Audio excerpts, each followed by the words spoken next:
ஐயனார் துணை சீரியலில் அடுத்து வர எபிசோடில் நம்ம சேரன் இருந்துட்டு நிலா கிட்ட வேலையை பற்றி என்னப்பா முடிவு எடுத்திருக்க, வேலை எங்கேயாவது கிடைக்குமா அப்படின்ற மாதிரி கேட்டுட்ருக்கவும், நிலா ஏன்ன வேறு இடத்துல போய் வேலையை பார்க்கணும், அதை நினச்சா சொந்த கம்பெனிக்கு ஓனராக கூட ஆகலாம் அப்படின்ற மாதிரி சொல்கிறாங்க.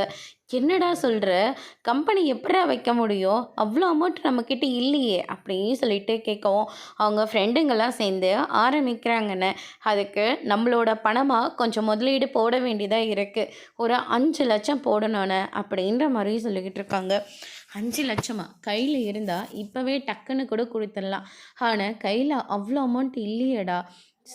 பணத்தை சேர்த்து வைக்கிற போதெல்லாம் ஏதாவது ஒரு செலவு வந்துக்கிட்டே இருக்குது. எந்த பணத்தை வச்சு நம்மளால் பணத்தை நிலா கிட்ட கொடுக்க முடியும் சொல்லு அப்படின்ற மாதிரி சொன்ன உடனே, அதுக்கடுத்துதான் பாண்டி இருந்துட்டு, உங்ககிட்டயும் பணம் இல்லை, எங்கள் யார்கிட்டேயும் பணம் இல்லை, பேசாமல் வீட்டை அடமானத்துக்கு வச்சு பணத்தை கொடுத்துடலாம் அப்படின்ற மாதிரி சொல்லிக்கிட்டு இருக்காங்க. இதுவும் நல்ல விஷயமா தானே இருக்குது அப்படின்னு சொல்லிட்டு எல்லாருமே பேசிக்கிட்டு இருக்கிற போது கடைசியில் பார்த்தா வானதி வந்து நிற்கிறாங்க. வீட்டை என்ன பண்ண போகிறீங்கன்னு சொல்லிட்டு வந்து நிற்கிறாங்க.